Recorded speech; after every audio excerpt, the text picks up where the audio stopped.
感谢天恩师德，感谢老前人、前人老大德，感谢各位点师大慈大悲，感谢各位全贤的诚心。Terima kasih atas ketulusan dari para bijaksana yang Hoshe hormati. Sebelumnya selamat hari Natal bagi yang Natalan. Selamat, semoga tahun baru ini membawa berkah yang baru bagi kita semua dengan kekuatan dan kebahagiaan yang bisa mencapai semua keinginan baik kita. Para bijaksana, waktu berlalu tidak terasa ya. Sudah 1 tahun, sudah ada sebelum ya, hampir 1 tahun kita melakukan pembelajaran kitab Tao Te Ching ini. Sekarang sudah sampai ke bab 49, keluhuran kebajikan. Ada pertanyaan ke Hoshe, kenapa judul dari kitab Tao Te Ching ini referensinya berbeda-beda? Ada yang memberikan judul berbeda-beda. Mungkin kalau menurut Hoshe sebenarnya kitab Tao Te Ching ini tidak ada judulnya mungkin ya. Tetapi karena dibuatkan syair atau apa, dibuatkan judul, dan memang judul-judulnya ini agak-agak unik dan memang setiap versi itu berbeda-beda judulnya. Jadi Hoshe hanya mengambil salah satu versi yang mendekati saja. Bab ini berceritakan tentang keluhuran kebajikan. Pertanyaannya, apakah keluhuran dan kebajikan itu berbeda? Ini mungkin Lao Tzu beliau ingin menyampaikan satu tingkat yang tidak terbatas dari yang disebut dengan Te. Te itu bisa dikembangkan sampai kepada tidak terbatas. Jadi apabila kita bisa menampilkan Te itu sampai kepada tidak terbatas, maka kita bisa mengembangkan Te itu dari seluruh aspek, seluruh bidang dari kehidupan kita, maka seluruh makhluk akan mendapatkan pertolongan, akan mendapatkan manfaat yang tidak terbatas juga. Jadi mungkin kalau menurut Hoshe itu arahnya adalah ke sana. Kita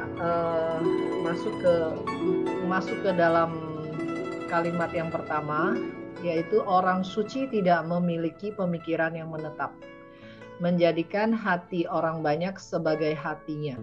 Dari awal kita mempelajari Tao Te Ching ini, rasanya banyak sekali hal-hal bahasanya yang kadang-kadang menimbulkan kontra bagi diri kita. Kok sepertinya Lao Tzu beliau sedang menyampaikan bahwa orang suci tidak memiliki pemikiran yang netap. Apakah orang suci itu pelin-pelan? Apakah orang suci itu tidak mempunyai prinsip, selalu berpihak sana sini? Mungkin kalau orang yang tidak mengerti apa yang dimaksudkan oleh Lao Tzu beliau itu akan salah kaprah. Orang suci yang dimaksud oleh Lao Tzu beliau adalah roh suci kita, kapasitas sejati kita, atau Buddha di nirwana, atau penjuru semesta makhluk suci. Itu tidak memiliki pemikiran yang menetap. Karena apa? Karena roh suci kita, diri sejati kita dan para Buddha itu tidak terikat sama bentuk kehidupan ini. Tidak terikat sama sekali, dan bisa memandang tubuh dan bentuk kehidupan ini, bentuk dari pemikiran itu bukanlah sesuatu yang sejati, tetapi adalah sesuatu yang berubah-berubah. Karenanya itu sesuatu yang berubah-berubah itu tidak akan diikuti. Kenapa seseorang bisa mengalami lahir mati di dalam 6 jalur tumimba lahir yang tidak ada habis-habisnya? Sebentar di alam dewa, sebentar turun ke alam asura, sebentar ke alam manusia, berikutnya lagi mungkin ke alam neraka, alam hewan, alam setan, kelaparan. Para bijaksana sekarang, kalau kita bayangkan saat sekarang ini ya, sebenarnya semesta ini sangat-sangat genting kondisinya. Kenapa? Lebih genting lagi keadaan di alam surga dan alam neraka. Mengapa demikian? Kita bayangkan ya, dengan bencana COVID ini, berapa banyak yang meninggal dengan tidak ikhlas. Meninggal dengan bahasa Mandarinnya Yenwang, tidak ada kerelaan. Apabila meninggalkan dunia dengan ketidakrelaan seperti yang sudah kita pahami, maka mereka akan jatuh ke salah satu dari 6 alam kelahiran ini. Sedikit yang bisa sampai ke alam dewa, lebih banyak yang bisa ke alam asyura, alam manusia, alam neraka, dan alam hewan, serta alam setan kelaparan lagi. Pada saat sekarang ini neraka itu sedang penuh-penuhnya. Alam asyura juga banyak. Alam setan kelaparan apalagi, karena manusia pada akhir zaman ini tidak mempunyai keluhuran yang mumpuni untuk bisa masuk ke alam dewa sekalipun. Alam para dewa pun tidak banyak menerima makhluk-makhluk yang pulang ke sana, kembali ke sana. Lebih banyak di alam asyura dan alam setan kelaparan. Kalau yang masuk ke neraka masih mending, masih lumayan. Tapi kalau yang lahir jadi manusia juga masih kembali lahir jadi manusia, itu berkah besar.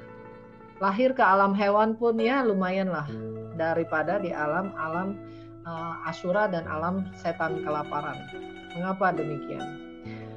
Pernah ada dalam satu kisah di mana Raja Iblis menyerang ke alam dewa sehingga menggegerkan alam sana dan meminta bantuan kepada Bodhisattva Manjuri untuk menyelesaikan masalah ini, karena terlalu banyak kekuatan makhluk di dunia ini yang meninggal dan masuk ke alam iblis, sehingga alam iblis akhirnya maksimal yin-nya itu kuat sehingga sampai punya kapasitas untuk menyerang sampai ke alam dewa.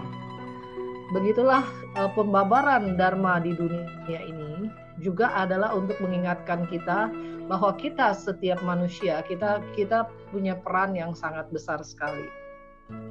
Jadi yang tidak bisa diganggu hanya alam abadi, tapi alam-alam lainnya itu sebenarnya saling terjalin dan saling berhubungan.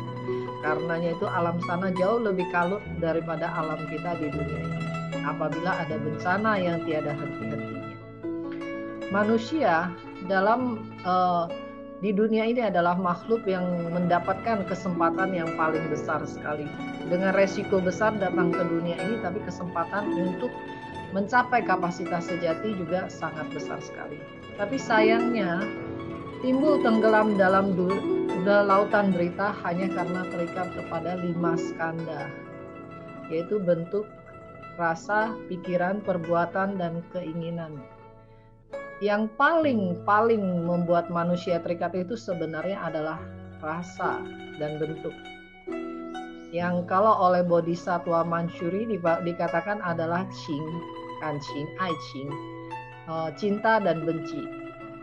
Kalau sudah masuk ke dalam ranah cinta dan benci, kita akan timbul seluruh ego kita, ini milik saya.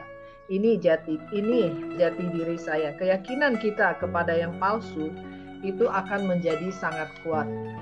Karenanya itu Bodhisattva Manjuri mengatakan bahwa umat manusia walaupun memahami bahwa diri sejati tidak membeda-bedakan, bahwa diri sejati itu bukan aku yang palsu ini, tetapi hati manusia yang terikat dan sulit ditaklukkan itu selalu menimbulkan perbedaan antara aku dan orang lain.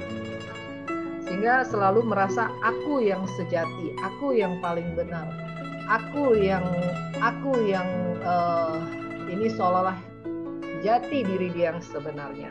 Tetapi Bodhisattva Manjuri beliau mengatakan bahwa coba sadari badan yang kamu namakan aku ini akan mengalami kehancuran. Bila terikat aku ataupun orang lain membeda-bedakan, timbul rasa cinta dan benci, bagaimana bisa mencapai kapasitas sejati? Bagaimana bisa mencapai kearifan polo miao智慧 kita? Hanya akan menderita, tidak ada habis-habisnya. Karenanya itu orang suci tidak memiliki pemikiran yang menetap. Roh suci kita tidak akan berpihak. Roh suci kita itu uwei. Uwei itu tidak berpihak. Kalau di dunia ini kita terikat, yang terikat itu adalah tubuh raga ini. Kesadaran kita yang terikat terhadap tubuh raga ini. sebenarnya roh suci tetap tidak berubah, kekal abadi dan dengan kapasitas yang apa adanya. Kalau setiap orang bisa sadar dan kembali kepada kapasitas sejati ini, sesungguhnya setiap orang adalah Buddha. Maka akan bisa menerima manfaat yang tidak terbatas. Karenanya itu, roh suci itu, orang sejati atau roh suci kita itu menjadikan pemikiran orang banyak sebagai pemikiran dirinya sendiri. Tidak ada perbedaan. Apa yang diharapkan dan apa yang dipikirkan oleh orang banyak adalah merupakan pengharapan yang akan diwujudkan oleh roh suci. Sama seperti Buddha datang ke dunia ini mewujudkan seluruh harapan baik di dunia ini. Datang dengan tujuan untuk memakmurkan seluruh kehidupan, untuk mengembalikan kita kepada kapasitas sejati kita sehingga hidup di dunia ini bisa benar-benar leluasa dan bahagia. Karenanya itu hati orang banyak adalah hati dari roh suci kita. Keinginan dari orang banyak, keinginan yang luhur, keinginan yang baik adalah merupakan pengharapan dari roh suci juga.